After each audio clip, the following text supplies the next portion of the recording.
Asansol club में गुरुवार को Asansol merchant chamber of commerce and industries की तरफ से एक कार्यक्रम का आयोजन किया गया है। कार्यक्रम में व्यापार को बढ़ाने में एआई का कैसे उपयोग किया जा सकता है, इसको लेकर बातचीत हुई। यहाँ एआई के कंसल्टेंट शिरीष अग्रवाल मुख्य वक्ता के तौर पर उपस्थित थे। इनके अलावा चेयरमैन संदीप समंता, सेक्रेटरी दिलीप तौदी, सचिन रॉय, स्वप्न चौधरी, जगदीश शर्मा के अलावा तमाम विशिष्ट लोग उपस्थित थे। इस संबंध में Asansol merchant chamber of commerce and industries के अध्यक्ष हिरेन व्यास ने कहा कि आर्टिफिशियल इंटेलिजेंस का हमारे व्यापार पर क्या असर पड़ेगा और किस तरह से हम इसका हमारे व्यापार को बढ़ाने में उपयोग कर सकते हैं, इसके बारे में व्यापारियों को जानकारी प्रदान करने के लिए एक वर्कशॉप का आयोजन किया गया है।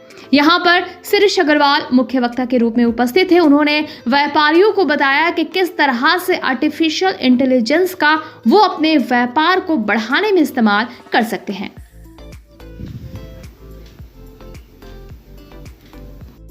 आपने का ये क्या कार्यक्रम है और किस पर आप लोग फोकस कर रहे हैं? Asansol merchant chamber of commerce and industry आज एक वर्कशॉप ऑर्गेनाइज कर रही है आर्टिफिशियल इंटेलिजेंस के ऊपर। आज हम लोग सब जानते हैं कि अगर जब हम नई या इमर्जिंग टेक्नोलॉजीज के बारे में बात करते हैं तो सबसे बड़ी टेक्नोलॉजी एआई। तो जब एआई आएगी हमारी ज़िंदगी में क्या फ़र्क पड़ेगा, ये इसी के बारे में हम लोगों ने वर्कशॉप कंडक्ट किया है। आज के सेशन के जो स्पीकर हैं वो है मिस्टर शिरीष अग्रवाल। वो एक प्रोफेशनल कंसल्टेंट है एआई पे। इनको हम लोगों ने खास ये सेशन को बुलाने के लिए बुलाया। बिजनेस में क्या डेवलप कराने का वो तकनीक बता रहे हैं या बिजनेसमैन लोग को क्या फायदा हो सकता है एआई से, क्योंकि बिजनेस में सारा समय कागज पत्र में ना ज़्यादा उलझे रहते हैं और अपने काम में किस तरीके से एआई को मदद में लाएं। सो एआई का काम ही होता है हमारे जो बिजनेसेस हैं उसकी एफिशिएंसी बढ़ाना। तो अगर आज आप हमारे कार्यक्रम का अगर हेडिंग देखेंगे तो एआई फॉर बिजनेस एफिशिएंसी, यही हमारा टॉपिक है कि हम अपने काम को कैसे आसान कर सकें और जहाँ पे हमारा फोकस होना चाहिए। मान लीजिए अगर कोई कस्टमर बेस्ड कंपनी है, कस्टमर ओरिएंटेड कंपनी है, तो मैं फोकस करूंगा मेरे कस्टमर्स को देखने में, ना ही ये पेपर वर्क में। यही हमारा मकसद है। मैं Hiren Vyas, president Asansol merchant chamber of commerce and industry. আমাদের এই এআই টুলস নিয়ে একটা বিজনেস কনফারেন্স করা হলো বিজনেসম্যানদের। কতটা আপনাদের জন্য লাভ রয়েছে, কতটা বেনিফিশিয়ারি, কতটা লাভ হবে আমরা এখন আর শেষ হয় সেটা শেষের পরেই বলতে পারবো, বাট হোপফুল অনেক লাভ হবে। কারণ কি এখন ওয়ার্ল্ড ইজ চেঞ্জিং আর ইট ইজ ভেরি ইম্পর্টেন্ট কি যেরকম ওয়ার্ল্ড চেঞ্জ হচ্ছে আমরাও সেই হিসাবে নিজেকে ওর সাথে আপডেট করি আর তাল মিলিয়ে চলি। তো এখন world AI is the latest thing ওয়ার্ল্ডে চলছে। এআই অনেক কাজ ইজি করে দিচ্ছে, অনেক কাজ ফাস্ট করে দিচ্ছে, এফিসিয়েন্সি বাড়িয়ে দিচ্ছে। তো বিজনেস ওরিয়েন্টেড বিজনেস যদি কালকে বাড়াতে হয়, এক্সপ্যানশন করতে হয় বা এফিসিয়েন্সি বিজনেস বাড়াতে হয়, তো ডেফিনেটলি এরকম একটা tool is very much beneficial for us. আজকে নতুন জিনিস শিখতে পারছি, জানতে পারছি এআই কে আমরা কিভাবে ডিফারেন্ট ওয়েতে ইউজ করতে পারবো, সেটা আমি খুব বিলিভ করি যেটা আমাদের অনেক কাজে লাগবে। Which will help in increasing business and increase the efficiency of communication and business also.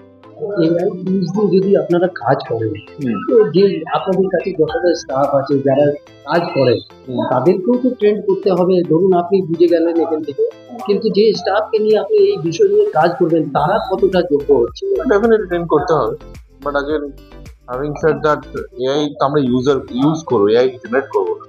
Use করাটা অনেক ইজি। তো একটা এআই মানুষের লাইফ ইজি করার জন্য এসছে, ডিফিকাল্ট করার জন্য নয়। তো ইউজ করা যত ইজি হবে আমার মনে হয় খুব একটা ডিফিকাল্ট হবে। চ্যাট জিপিটি আমার সবাই ইউজ করছে, আমার মনে হয় কারোর কোনো ডিফিকাল্টি হচ্ছে ইউজ করতে, উল্টো অনেক এফিসিয়েন্সি বেড়ে গেছে।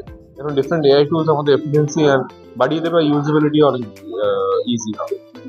এআই কি মানব সমাজের জন্য একটা ধ্বংসের কারণে যাচ্ছে? এআই সিস্টেম যেটাতে মানব সভ্যতার জন্য কি এটা ভালো ফল দেবে না খারাপ ফল দেবে? 1989 যখন বেঙ্গলে এসেছিল সফটওয়্যার ইন্ডাস্ট্রি আসতে এসেছিল, বেঙ্গল বলেছিল চলে জব নিয়ে নেবে। ওয়ার্স্ট ডিসিশন বেঙ্গল এভার টুক। কারণ কি রেজাল্ট হলো, Bangalore become software hub. Software আসবার, কম্পিউটার আসার পর কি হলো, এটা একটা ইন্ডাস্ট্রিয়াল রেভলিউশন হলো, that become industry all together. তো ইট ইজ অ্যাবাউট মাইন্ডসেট। কোনো টুল যদি আমাদের লাইফ ইজি করছে, সেই টুলটা ডেভেলপ করার জন্য লোক ম্যানপাওয়ারের দরকার পড়ে। That tool by itself becomes industry. আজকে এআই যেরকম বাড়ছে, definitely AI will become industry by itself যেরকম কম্পিউটার রেভলিউশন দেখেছি, আমরা এআই রেভলিউশন দেখবো। এটা জব জেনারেট করবে, জব খাবে না। आप ये जो सेमिनार में आए हैं, आप लोग बिजनेस कम्युनिटी से बिलोंग करते हैं, कितना फायदा मिल सकता है ये एआई टूल्स के माध्यम से? जो लिखा हुआ है आप लोग के हेडिंग में, AI business efficiency, businessman business में इसका काफ़ी कुछ फ़ायदा मिलेगा, क्योंकि एआई ही फ्यूचर। अभी क्या होता है कि कोई भी जैसे बहुत लोग जेम के थ्रू टेंडरिंग करते हैं, तो उनको टेंडर करने के लिए पार्टिसिपेट करने के लिए टेंडर के लिए लास्ट बहुत सारे रेट्स निकालने पड़ते हैं, उस आइटम का वो देखना पड़ता है, बहुत सारी पीडीएफ फाइल्स डाउनलोड करनी पड़ती है, उसको स्क्रूटनी करना पड़ता है उस पर्टिकुलर आइटम के लिए। अब एआई के थ्रू क्या होता है कि हम वो सारी पीडीएफ को एआई में अपलोड कर देंगे, कस्टमाइज सॉफ्टवेयर में एआई का हम लोग उसको अपलोड कर देंगे, तो हमारी जो रिक्वायरमेंट है वो विद इन बहुत मिनिमम टाइम में वो सारा खोज के हमें सर्च करके जो हमारी रिक्वायरमेंट है उसको फुलफिल कर देते हैं। वो काफ़ी इंस्टेंट और काफ़ी फास्ट है। इससे क्या होता है कि हमारी एफिशिएंसी बढ़ती है and it is very very much time saving. मेरा नाम है Naveen Kumar Agarwal. I am joint secretary Asansol merchant chamber of commerce and industry.